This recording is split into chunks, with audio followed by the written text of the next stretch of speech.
I saw two stray dogs in the woods today. I was hiking in my favorite forest, full of deciduous and conifer trees, creating a color palette that pleased my mind and soul. I was admiring the fall foliage when movement brought my attention to the trail before me. I looked and beheld two stray dogs looking at me about 100 yards away. One was white, the other brown, but I couldn't tell the breed from that distance. I casually crept closer to them, attempting to appeal to their domesticated side when they both trotted down the trail, disappearing on the other side of the rise. I picked up my pace and headed after them. Cool wind blew on my face and rustled my hair. Sunlight shot through the near-naked branches into my eyes. The sun was setting.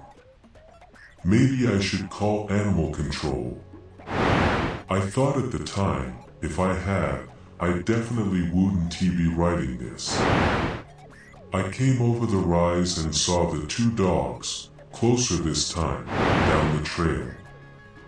I glimpsed them for a moment before they skittered off trail. Despite only witnessing their fleeing, I saw just long enough to identify their breeds and to see blood on their fur. They were both large bulldogs, but I figured I would be able to escort them both back to my car easily enough. Glancing at the slanted rays beaming down on the forest floor, and decided to chance it. I know these woods, I thought to myself. But I didn't know these woods, or what is in them, as well as I thought. Following the dogs, I realized they would not be hard to track. Blood was dripping off them, smearing on low branches, and dropping onto leaf litter. I had to hurry. It was far too much blood to take things slowly. I followed the trail for a few minutes before I reached the darker colored dog. Thankfully, it laid down in a thicket and was panting heavily. I approached it slowly, cooing gently. From my vantage point I could see the blood was not its, but it covered them. I pulled my water bottle out as it allowed me closer and dripped some on its muzzle. It licked eagerly. I poured a little more and it lapped it up out of the air. I gave it half of what was left in my bottle, then squatted down and patted its head. Its sad, tired eyes communicated more than any conversation I had had with a real person. It said he was worn out and worn down. He said he was tired of running and thankful for the break. But he said he was worried too, worried about his friend out there, and he wanted me to go find them. I tore a piece of fabric from the bottom of my red shirt and tied it on the branches above where the dog lay. I didn't expect him to run off. I continued down the blood trail in the dying light. I walked for too long. Too long if the dog losing this amount of blood was to be found alive. I almost gave up, cut my losses, and was thankful for finding just one of the dogs, when a strange call caught my attention. I pulled out my phone's flashlight and squinted into the darkness. I listened for the call again but heard nothing.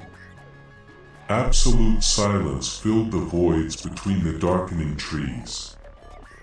Their sturdy trunks, once so inviting, now pillars supporting the dark ceiling that enveloped me and all the forest with it.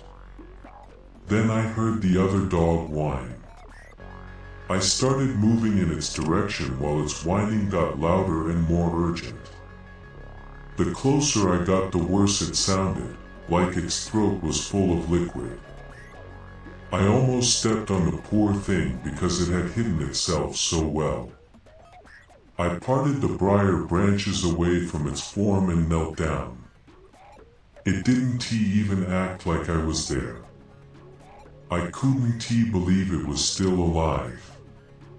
Its back was ribbons of flesh, torn fillets falling off its spine, exposing the bone to the frigid air.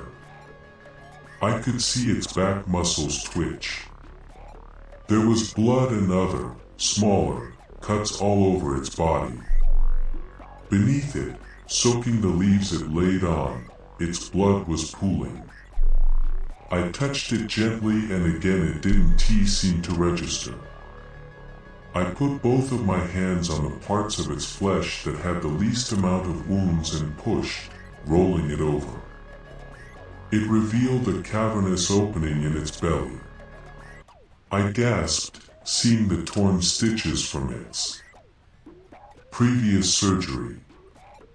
How did you get out here? I heard that strange call again, closer now. I tried to lift the poor dog off the ground, but it was too slippery and that noise kept getting closer and closer and I could barely see. I tried every way to grab that innocent animal and bring it home at least to give it a burial. I released my weak hold on it, flopping its limbs back to the cold ground. The screech was loud now, not more than 20 feet away. I stood, lifting my light to catch a glimpse of what could be making that sound. At the edge of the light was the suggestion of a shape. I focused, trying to perceive it, to define any significant aperture of its form, but I could not. But not because it was too dark, but because that thing had no discernible features. As it got closer, all I could see was a long tubular shape, segmented like a grotesque giant caterpillar, furry with needle-like hairs coating its back and belly. It trespassed towards me, enormous black eyes reflecting my light back at me. It screeched again, deafening, which revealed its impossibly long sharp teeth, like 1,000 chopsticks jutting out from its green disgusting gums. I braced myself when it lurched its forward half into the air, ready to pounce. But at that moment, we both heard a faint, pathetic bark. It forgot about me and moved so much faster than I expected it would. It scurried through the trees and bushes with deft agility, moving its bulbous body so quickly it seemed to vibrate. I bolted after it, dodging low-hanging branches, vaulting shrubs and thickets, bulldozing through briars. The light of the full moon burst through the clouds now, illuminating the surrounding woods, pale and cold. I could see the beast surging next to me, its ridiculous movement almost laughable in the low light.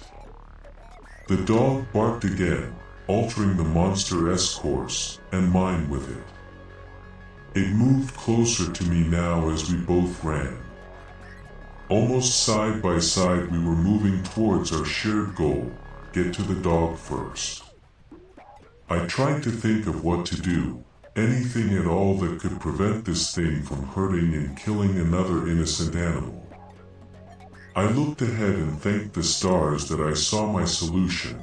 A large oak branch had fallen from great heights and plunged itself halfway into the ground, leaving it splintered, pointed end leaning precariously, pointing in our direction. Right before the branch, I bodied the giant worm mid-movement, smashing my shoulder into its yielding soft flesh. I knocked it off its path and its own momentum carried it right into the wooden spear. The beast's squelching flesh yielded like wet toilet paper. Pink, green, and purple oozing liquid and viscera squirted out of the beast's wound and mouth. It yowled in agony, so loud I almost regretted causing it pain. But I seized the opportunity. I continued to run towards the other bulldog. I shined my flashlight around and found the red fabric I left behind and the sweet little dog underneath it. His eyes said they were happy to see me. I gave him a sympathetic smile back and, as gently as I could, lifted him into my arms. Hot gulching noises halted our escape. In the limited moonlight, that giant worm returned, splattering its multicolored blood and viscera all over the ground beneath it. Its wounds were fatal, but it pressed on, resisting death to the very end. I squared my shoulders to it and it halted. For a fleeting moment, we stared. I wondered what this thing was, where it came from, and why on earth it would want to hurt dogs. It reared its ugly form into the air and gathered breath for its last cry. It bellowed forth a deafening screech, reverberating between the trees, making the trees shake to lose their last leaves and bounce my bones in my battered body. I held firm and mustered up as much air and strength as I could. I cried back, yelling at the top of my lungs, allowing myself indulgence into the PR.